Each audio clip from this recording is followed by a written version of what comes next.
Bonjour tout le monde! Bonjour les femmes enceintes, les nouvelles mamans et tout le monde qui nous écoute. La technologie, on est un petit peu en retard et je crois que ça ne passe pas sur mon bon Facebook, mais c'est pas grave, je vais le changer. Euh, Aujourd'hui, je suis avec une marraine de nos ressources qui est Cassandra Lapierre.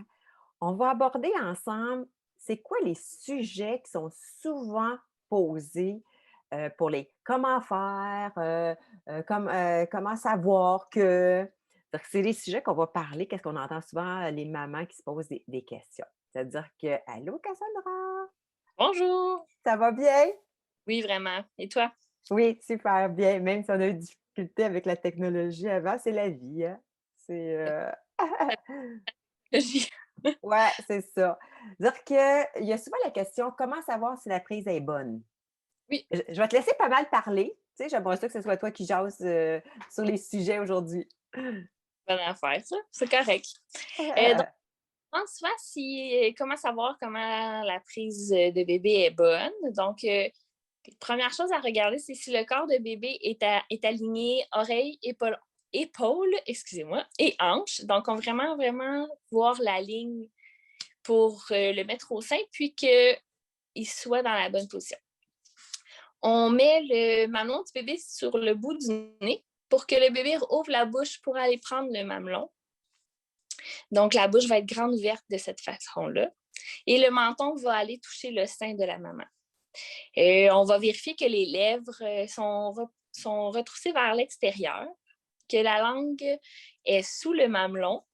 C'est sûr que c'est dur à vérifier quand bébé est au sein, mais on va quand même avoir une indication là, avec la prise si tête. Après la tétée, le mamelon devrait être dans une forme intacte. Donc, il ne devrait pas être blanc, il ne devrait pas être rouge, il ne devrait pas être aplati, il ne devrait pas être en biais non plus. Puis, ça, c'est des signes que la prise de bébé est bonne. Si la prise du sein n'est pas idéale, on recommande à la maman de prendre le petit doigt dans le coin de la bouche, de le décrocher et de recommencer. La tétée ne devrait jamais faire mal. Donc, c'est Ouais. comme ça qu'on sait si la prise est bonne. On ne devrait pas retrouver des 9 sur 10, 8 sur 10, puis que ça reste tout le long de notre tétée. Il faut vraiment défaire la succion et souvent, le bébé a la bouche qui petite. Il faut justement que ça soit ouvert le plus possible, le plus grand possible aussi, hein? On, j'ai appris dans une de mes formations que si nous, on met un suçon sur notre nez, on va avoir tendance à ouvrir la bouche pour aller le chercher. Tandis que si on le met sur le menton, on va descendre. Donc, c'est pas la bonne prise. Donc, tu sais, des fois, les mamans veulent une image, mais ça, c'est une bonne image. Ouais, c'est un bon truc, ça, Cassandra. Une autre question: comment savoir si bébé a assez bu? Ben, on va commencer par connaître notre bébé tranquillement. Donc, on va voir si, il semble satisfait après les boire. Donc, si un bébé pleure beaucoup après les boire et grognon, ben, probablement qu'il n'a pas assez bu. Donc, on peut lui réoffrir le sein après avoir fait un rot. Bébé va bien téter, va rester éveillé. Donc, si bébé s'endort au sein, on peut essayer de le stimuler un petit peu. On l'entend avaler. Donc, s'il n'y a pas de bruit dans la maison, on va l'entendre avaler des bonnes gorgées. Le rythme de succion est ponctué de petites pauses, puis on va vraiment voir le menton s'abaisser quand il avale. C'est sûr que, tu sais, on aime nos bébés, on les regarde, on les regarde, on les regarde.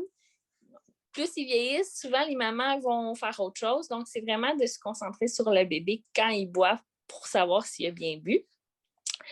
Puis, un autre signe, c'est qu'il mouille au moins 6 à 8 couches par jour. C'est ça, quand les bébés sont quelques jours, là, c'est sûr que la première journée, le nombre de pipis augmente avec le nombre de jours aussi. Oui, Et souvent, je me rends compte que les mamans, des fois, les mamans, elles sont beaucoup sur les cellulaires et où ils ont beaucoup de bruit alentour. Parce que pour savoir s'il y a un bon transfert de lait, il faut vraiment écouter, des fois, peut-être au début, de ne pas avoir les distractions alentour non plus, tu sais. Puis, exact, d'être attentif, là. C'est ça, puis être vraiment je trouve que c'est un beau moment d'être connecté, d'observer notre bébé aussi, de ne pas être sur notre cellulaire pendant qu'elle dit: «Hey, j'en profite là, je suis sur, les réseaux sociaux pendant que j'allais», ça passe tellement vite ce temps-là. Une autre question, tu me diras si tu as des choses que tu veux rajouter sur les questions précédentes là. Comment guérir les mamelons qui sont endoloris? Bien, tout d'abord, la première chose à vérifier, c'est si notre prise est bonne. Donc, si on n'est pas sûr que notre prise est bonne et qu'on a des blessures, on peut consulter une marraine d'allaitement qui va vérifier avec nous au téléphone les points. Sinon, on peut aller voir les haltes allaitement. Puis, il y a aussi le CLSC là, qui a les cliniques du nourrisson. Donc, c'est sûr que la première chose à vérifier, c'est la prise du bébé au sein.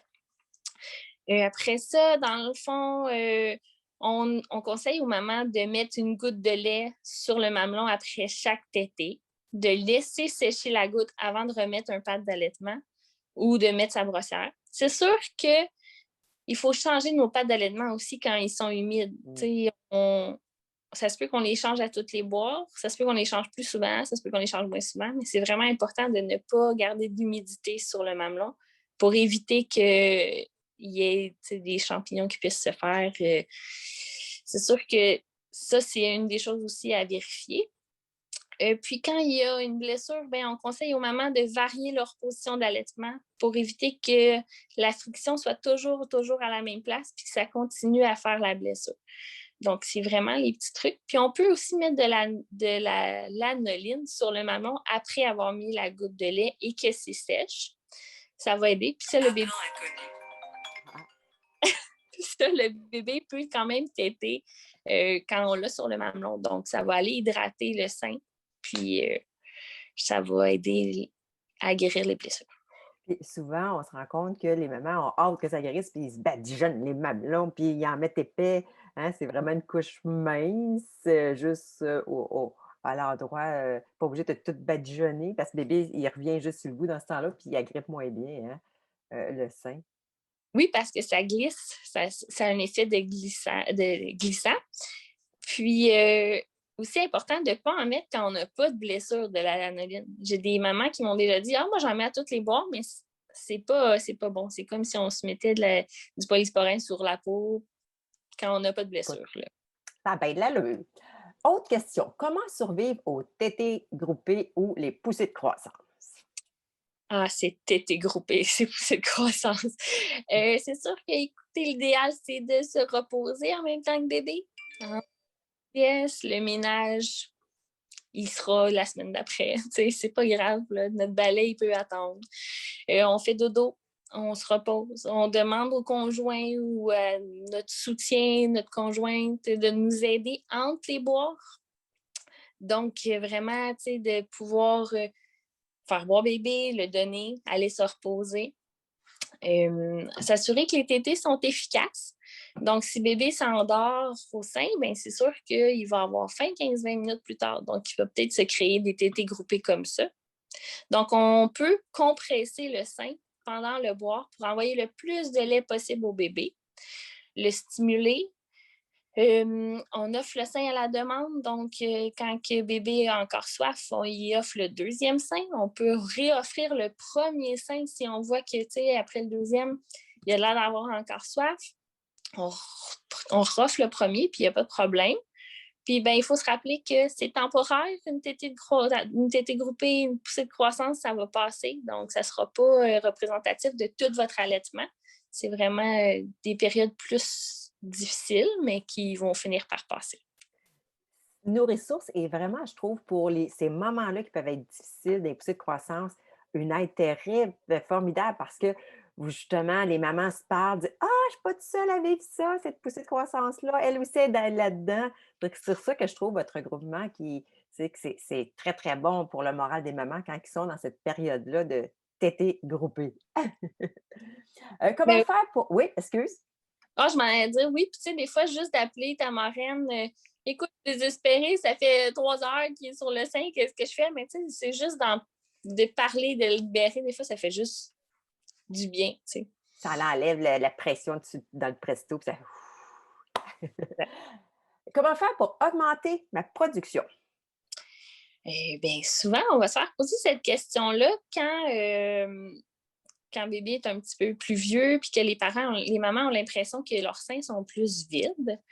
Un sein ne devient pas vide. Il produit toujours du lait. C'est sûr que de mettre bébé au sein dès qu'il demande, ça va faire en sorte que ça stimule la production.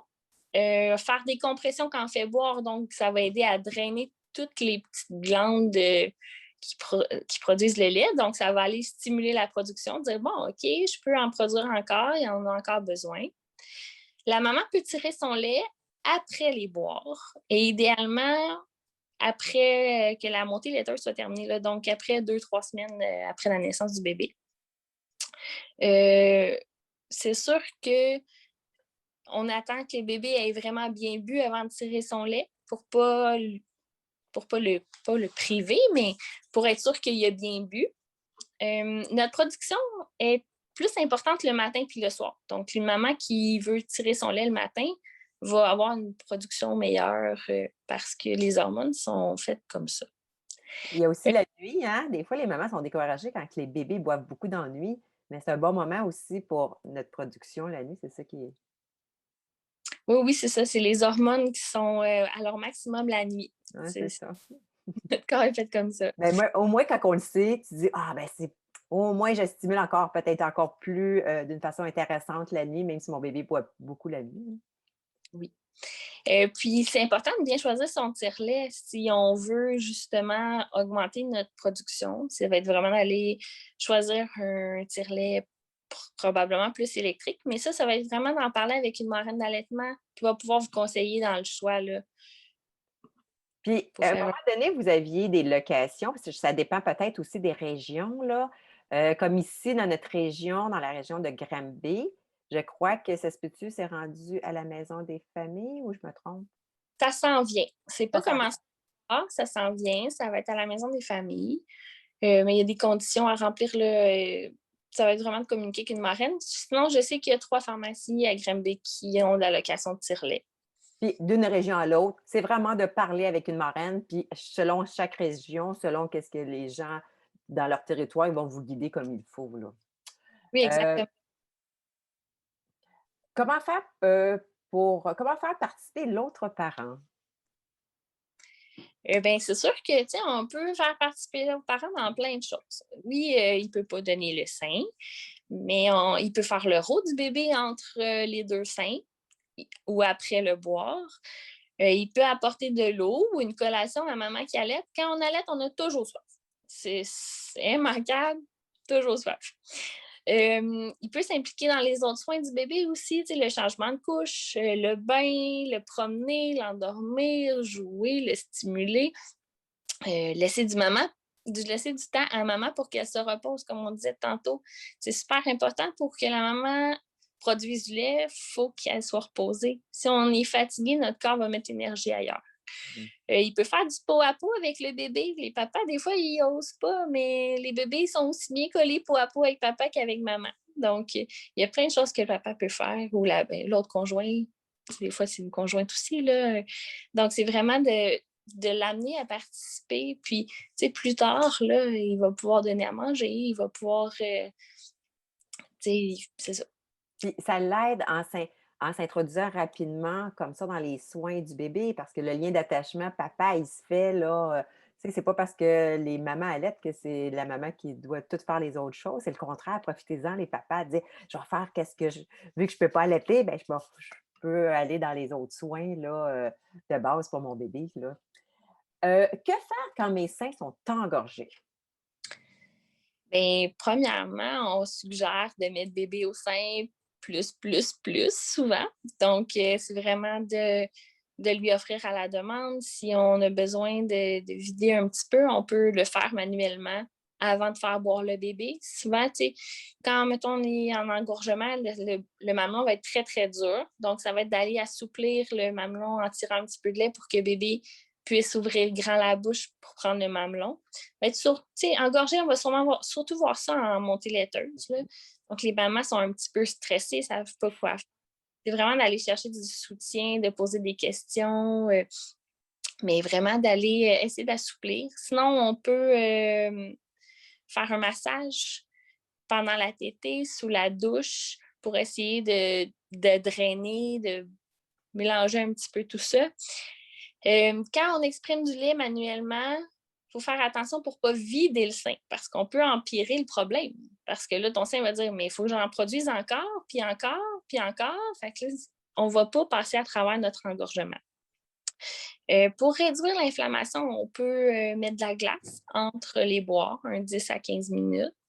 On peut utiliser les feuilles de chou. Là. Nos parents nous disaient ça, mais c'est encore valable. Là. Une feuille de chou froide, ça fait vraiment du bien. Puis, on peut prendre des anti-inflammatoires là, si on a vraiment, vraiment mal et qu'on ne sait plus quoi faire. Ça va aider à réduire l'inflammation. Puis la technique de feuille de chou, moi, je riais bien. Il y a une maman qui m'avait conté qu'elle avait pris un chou rouge et elle avait plein de petites potes sur son sein qui avaient taché un petit peu quelques jours. Donc, c'est un chou ordinaire et non pas nécessairement un chou savoie non plus, là, les choux. Euh, Comment savoir si j'ai toujours assez de lait? Ben oui. Si dans le fond, on regarde les couches de bébé, donc est-ce qu'il fait au moins 6 couches par jour? Et est-ce qu'il pleure après le boire? Est-ce qu'il dort peu entre les boires? Parce que si un bébé n'est pas assez rassasié, il ne dormira pas parce qu'il n'y a pas la bédaine pleine, il va être toujours réveillé. Si on se questionne sur le fait que bébé ne prend pas assez de poids, ben c'est vraiment important de consulter son médecin ou d'appeler à la clinique du nourrisson ou d'appeler une marraine d'allaitement. Mais le rendu au poids, c'est pas tant notre chapeau à nous. Il faut savoir que la production du lait suit la demande du bébé. Donc, le sein est constamment en production. Il n'est jamais vide. On peut avoir l'impression qu'il est vide, mais il continue à produire du sein. Donc, le bébé va téter vraiment en profondeur, le lait. Des mamans qui vont nous dire « Mais je tire mon lait, j'en ai pas de lait, avec mon bébé n'en a pas. » Mais c'est vraiment pas la même chose. Une maman qui va donner le sein va avoir du lait à profusion, tandis que le tire-lait, il y a une limite à sa capacité. Puis, il y a des mamans qui font comme, là, mes seins sont rendus mous, mais c'est sûr qu'après la montée laiteuse, tes seins, ils resteront pas durs, là. Et le sein s'adapte, les seins s'adaptent. Oui, exactement. Fait que c'est tout à fait normal que ton sein redevienne mou. Mou d'un sens où il n'est pas mou, mais il va devenir, tu sais, il sera plus dur comme une roche, là. Il va rester en production constante. Mais on ne s'inquiète pas si bébé mouille ses couches, qu'il prend du poids, qu'il est enjoué, puis qu'on est des bonnes mamans qui allaitent, puis ça va bien. Merci.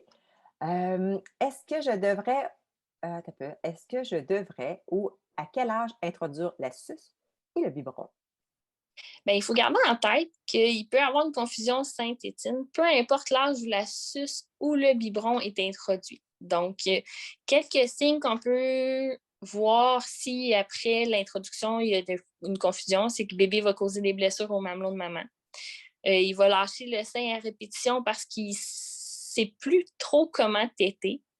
Il va avoir une succion plus faible. Puis on va avoir une chute de production parce que là, le bébé va boire moins bien, il va boire moins longtemps, donc le sein va produire moins. C'est sûr que si le bébé a besoin d'une suce, ben, on fait juste rester attentif aux signes. Puis, il existe des alternatives au biberon. Là. On peut offrir le lait au petit cup, on peut l'offrir à la cuillère, au verre.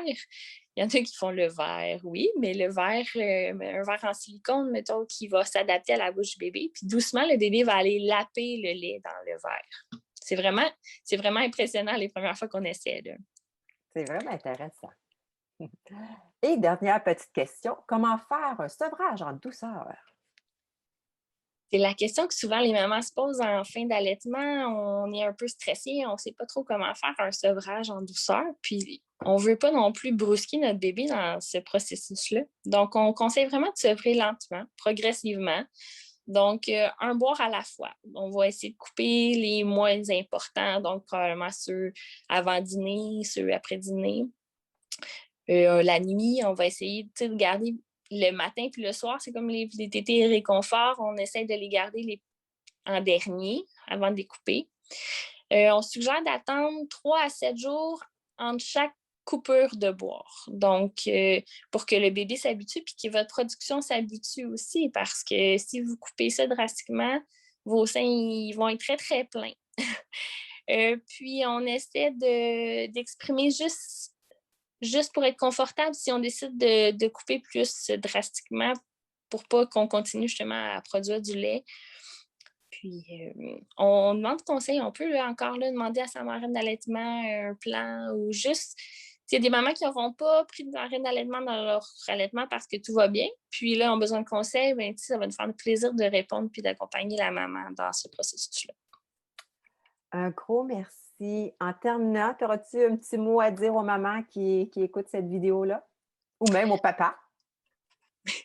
Ben, ça fait plaisir. Écoute, les mamans, n'hésitez pas à aller chercher de l'aide. On est là pour vous, les haltes allaitement à tous les jours pratiquement, le soutien des marraines téléphoniques.